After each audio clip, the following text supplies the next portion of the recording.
ओम मंगलम भगवान विष्णु मंगलम गरुड़ध्वज मंगलम पुंडरीकाक्ष मंगलाय तनो हरि। नमस्कार, स्वागत है आपका आचार्यवाणी में। मैं आचार्य डॉक्टर विक्रमादित्य आपके साथ हूँ।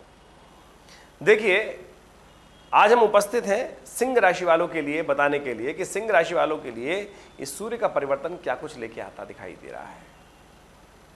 देखिए, सूर्य का परिवर्तन हर 30 दिन में हो जाता है। सूर्य हर रोज एक अंश की गति से चलते हैं। ज्योतिष के दृष्टिकोण से बात को समझें कि हमने पृथ्वी की गति को ही सूर्य की गति माना है। वैसे तो मॉडर्न साइंस इस प्रकार से कहती है कि जो सूर्य है वो तो स्थिर है, तो ज्योतिष भी इस बात को मानता है, कहीं फर्क नहीं करता।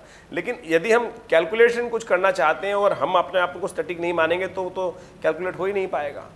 तो इसलिए जो पृथ्वी की गति है उसी को सूर्य की गति मान लिया जाता है। और हम कैलकुलेट कर रहे हैं कि हम तो मूव कर रहे हैं, पृथ्वी तो मूव कर रही है, सूर्य तो अपनी जगह स्थिर है, तो हमने अपनी गति सूर्य को दे दी है। इसलिए कैलकुलेशन पॉइंट ऑफ व्यू से कहा जाता है कि एक अंश रोज सूर्य चलते हैं।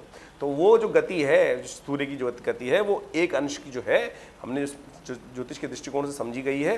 तो उसके अनुसार से आपको समझना चाहिए। आपके लिए बहुत अपॉर्चुनिटी अच्छी आने के योग बन रहे हैं। सूर्य आपके लिए बड़े शुभ होकर परिवर्तन की तरफ जा रहे हैं। देखिए, जो लग्नेश सूर्य आपके लग्नेश है, और जो लग्न होता है विशेष तौर पर क्या होता है, तन का भाव, शरीर का भाव, आपकी पर्सनालिटी, पर्सोना, सब कुछ इसका प्रभाव संबंध रखता है। और जो एकादशवां भाव है, जो राशि में जहां सूर्य गए हैं, वो भाव है विशेष तौर पर लाभ का, आपकी इनकम का, और विशेष तौर पे कैसे वहां से लाभ प्राप्ति, यानी आपकी पर्सनालिटी के द्वारा ये बहुत बढ़िया अपॉर्चुनिटी का समय है। ज्योतिष के सिद्धांतिक तौर पर समझा जाए तो यदि एकादशवें भाव में सूर्य का जो परिवर्तन होता है वो विशेष तौर पर आपके परिश्रम के द्वारा बहुत पॉजिटिव चेंजेस लाने के आपके योग बनेंगे इस समय में। और आपके परिश्रम के द्वारा धन उपार्जन के क्षेत्र भी बनते दिखाई दे रहे हैं। और साथ साथ आपके प्रोग्रेस में, आपकी कीर्ति में भी कई प्रकार की इंपॉर्टेंट परिवर्तन लाने के योग बन सकते हैं। घर में कुछ नई चीज़ें आने के योग बन सकते हैं, चाहे वो वाहन हो, चाहे कई प्रकार के सुख संबंधित वस्तुएं हो, उसमें कई प्रकार की लाभ प्राप्ति योग बन सकते हैं। घूमने के, फिरने के बहुत सारे, यानी ये समय आपके लिए सुखदायक पूर्वक रहेगा, आपकी उन्नति के योग बनाने वाला रहेगा। आपकी गुड पर्सनालिटी के द्वारा बहुत अच्छे से लाभ प्राप्ति के योग बन सकते हैं। सम्मान में प्राप्ति के योग बनते दिखाई दे रहे हैं। और साथ साथ बहुत अच्छी फ्रेंड्स के साथ, यानी दोस्ती किसी के साथ अच्छी बनने की, यानी अच्छे किसी के साथ नई दोस्ती बन सकती है, दोस्तों से लाभ प्राप्ति के योग बन सकते हैं। ये समय ओवरऑल आपके लिए पॉजिटिव बनता दिखाई दे रहा है। तो ऐसे में इसको पॉजिटिव लेते हुए कार्य करने का आपको प्रयास करना चाहिए। लेकिन सब कुछ अच्छा है, थोड़ा बहुत कष्ट होने के योग बन सकते हैं। ध्यान क्या रखना है इस बात को, महत्वपूर्ण सूत्र क्या है इस परिवर्तन का, वो नोट कर लीजिए। जब कार्य बनने के योग हैं, सारे के सारे पॉजिटिव होने के योग हैं, आपका इंटरेस्ट भी फिलॉसफी का अच्छा रहेगा, पॉजिटिव रहेगा, मन में सुख प्राप्ति के योग भी बनेंगे, और प्रैक्टिकल जीवन लाइफ में भी आनंद प्राप्ति के योग बनेंगे।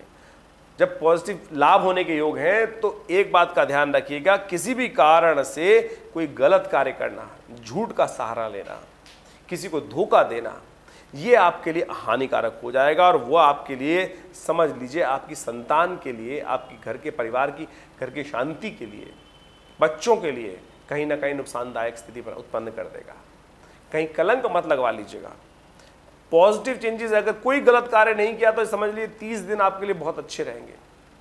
हमारे द्वारा कोई गलत कार्य, अहित कार्य हुआ, अनैतिक कार्य हुआ, गलत तरह से हमने इनकम को जनरेट करने का प्रयास किया, आपको खासतौर पर कोई गलत कार्य, पाप युक्त कार्य किया, तो समझ लीजिए वो कार्य आपके लिए अच्छे नहीं रहने वाले। तो पाप से बचते हुए, गलत कार्यों से बचते हुए और अशुभ कार्यों से बचते हुए आपको खासतौर पर ध्यान रखना है,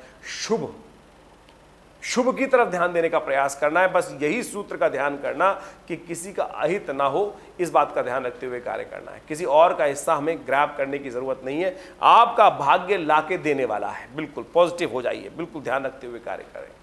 और ऐसे में यदि आपने कुछ कष्ट किया, गलत कार्य किया, तो समझ लीजिए आपके परिवार में, आपकी शांति में, घर की शांति में, और खासतौर पर बच्चों के स्वास्थ्य पर, उनके जीवन में कहीं ना कहीं कुछ नुकसानदायक योग बन सकते हैं। तो इस बात का आपको ध्यान रखते हुए कार्य करने की जरूरत है। सिंह राशि वालों, इस बात का ध्यान रखें।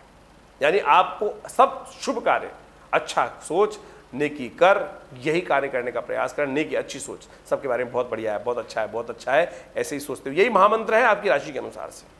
कोशिश ये करें भगवान सूर्य को और लाभ लेने का प्रयास करें। भगवान सूर्य आपके लिए बहुत सुंदर लाभ के योग बनाने के, आपकी इनकम को बढ़ाने के योग बनाने वाले हैं। ऐसे में कोशिश ये करें नित्यपति भगवान सूर्य का दर्शन करें और अर्घ्य दें।